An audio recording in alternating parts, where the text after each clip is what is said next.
All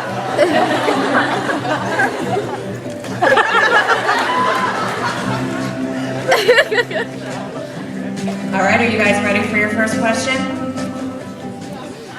Okay, John, do we have someone? Hi, this is for Chris. Speak up. This is for Chris.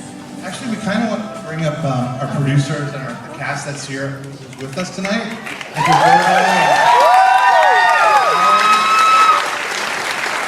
Robbie, you guys want to come up? Jason, Glenn, You guys David, can come down here to this door and Mia. come on stage.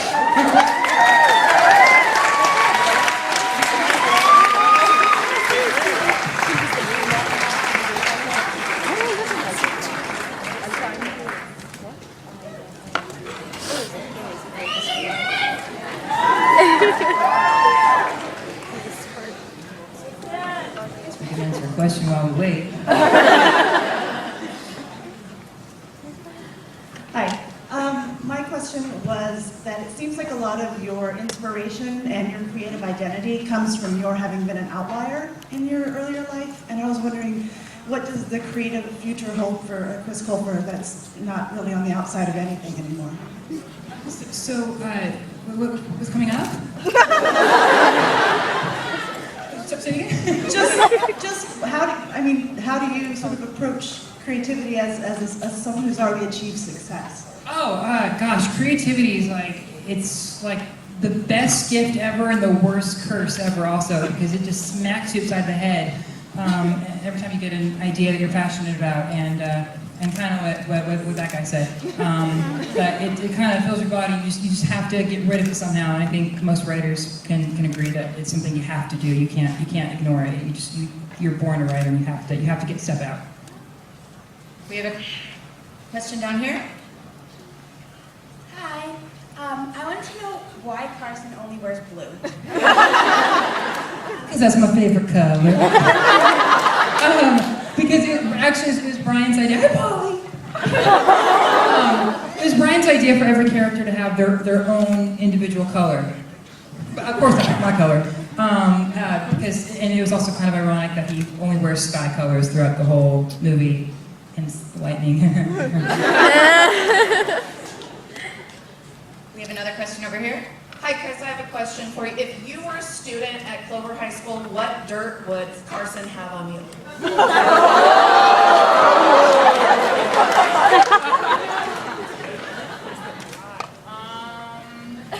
I was perfect. What are you talking about? Probably a journal called Struck by Lightning, writing notes about everybody. Okay, before our next question, could everybody step forward so we can really see you? Take the light. Our wonderful casting crew, everybody.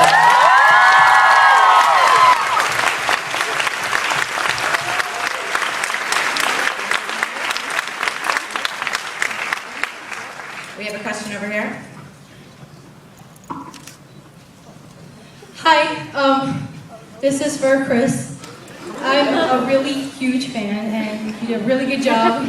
Great movie, and I was wondering why you put yourself through all that. You don't deserve that. Thank you. I'm a masochist, I guess.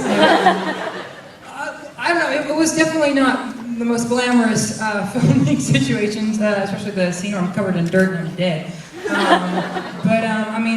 I was really passionate about telling the story, so I just kind of submitted myself to anything to get the story told.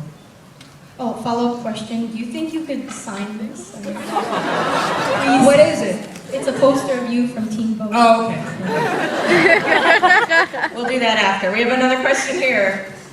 Hi Chris, my name is Marcy, and I saw you last time at the New Yorker Fest, and I meant to ask this question then, and I get different answers every time I ask it.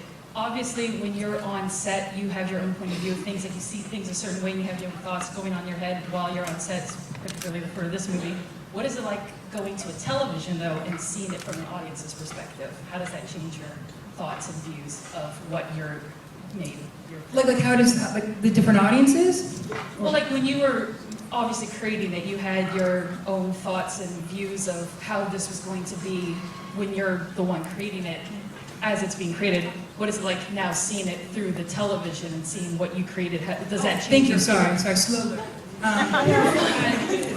It's trippy. Because a lot of stuff is exactly how I had it in my mind, or better, thanks to this guy. Because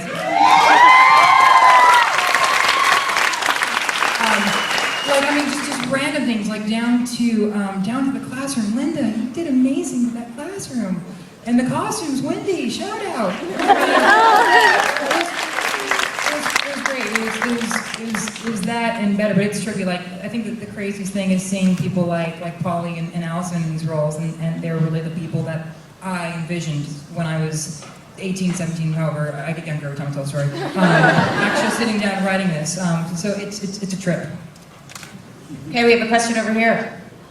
Hi. I just want to say you all did a wonderful job. And this question is for Chris. I was wondering, how did the writing process differentiate between writing Land of the Stories and Struck by Lightning? Oh, it's strange. They're both beasts, let me tell you. And it's funny because whenever I wrote Struck by Lightning first, and then I wrote The Land of Stories, so sometimes I'd be writing The Land of Stories, and I'm like, oh wait, that's script writing. Like, it's an action and a character line. Like, I gotta add some stuff. But it's very different because in the screenplay, luckily, you get to have people to add to your vision, and you get the visuals and stuff, so you can be less descriptive. But when it comes to novel, you are everything. Your voice is absolutely everything. It's the only thing that the reader gets to see. So you gotta punch it up. Thank you. We have one right over here. I'm sorry to everybody else, but this is also a question for Chris. There are some people who hope their entire life to put a coherent narrative together, and Chris, you just hit it out of the park with this film.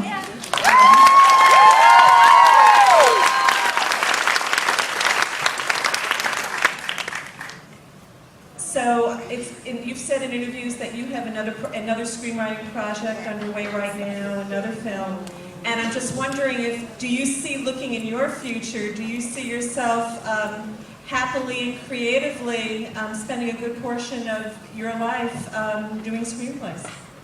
Yes. I think one of my true passions is writing something and then portraying it. Like, I loved it so much during this because there's really no other way to fully know a character unless you 100% create it. Like other characters I've done, the other character that I've done it was created for me in a sense, but it wasn't created by me. So I always have to ask a question like, is this going to happen? Is this what he's thinking? What's going to happen here?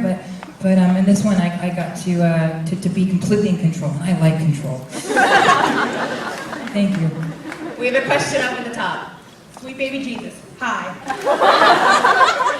Okay, this is coming from someone who wants to be a writer when I graduate from college, and this is a question to Cindy everybody. Beflair, where are you? What? Where are you? Hi. Wave your hand. Thank you. Hi. This is coming from someone who wants to be a writer. This is a question for everybody. What kind of advice do you give to someone who's applying to college soon and thinking about their future? What kind of advice do you give someone in believing in yourself, and what should you do in college to really achieve your dreams?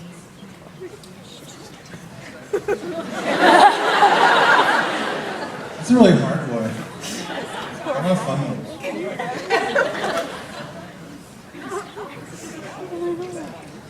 The big thing you have to consider when you're writing is you have to keep writing. If you're a writer, you have to write, and you have to not stop. You have to give it to people that you trust, their opinions that you value. You have to have them be very honest with you. There's so many screenplay competitions, there's so many book competitions. Submit it to all of them, and if it's good, you'll start to hear a lot coming back. But I always tell people coming into the business, if you want to act, you have to start acting. If you want to direct, you have to start directing. And if you want to write, you have to start writing. No matter what anybody says, you keep going until your gut tells you it's time to stop. Great. Thank you. We have one question right in the middle there. Hi, this is a question for Roberto, who's one of the younger producers. As a producer and as an actor, you must read like thousands and thousands of scripts. I'm just wondering if you could choose one thing when you read the script that really stood out, which was the reason that you felt like I have to make this movie, what it would be. Wow. Thank you for that essay. I think, I guess Chris is the answer to that. Like, you read a script, and at the end of the day, what you really get from it is what the writer was hoping to achieve. And I think what Chris was hoping to achieve here, and I'm not going to speak for you, but I am going to speak for you, is that it's all about the journey. I mean, you see Carson and you see his amazing journey, and his goal, his dream is to get into college, and he gets into it, but he never goes. So it's kind of a horrible thing, but at the end you're really happy, and you're really happy because of this amazing journey, this amazing quest that he undertook. And I mean, obviously he did it blackmailing kids, which is amazing. But yeah, I think you really respond to the writer and their passion, and obviously Chris's talent and intelligence and adjectives that just keep going. But yeah, that's probably the answer to your question. Thank you. You look so familiar.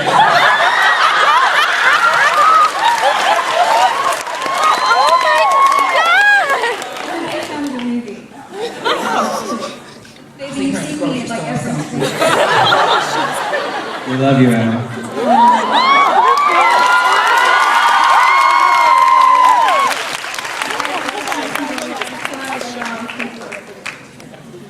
Okay, that's all we have time for. I'm sorry to say. A big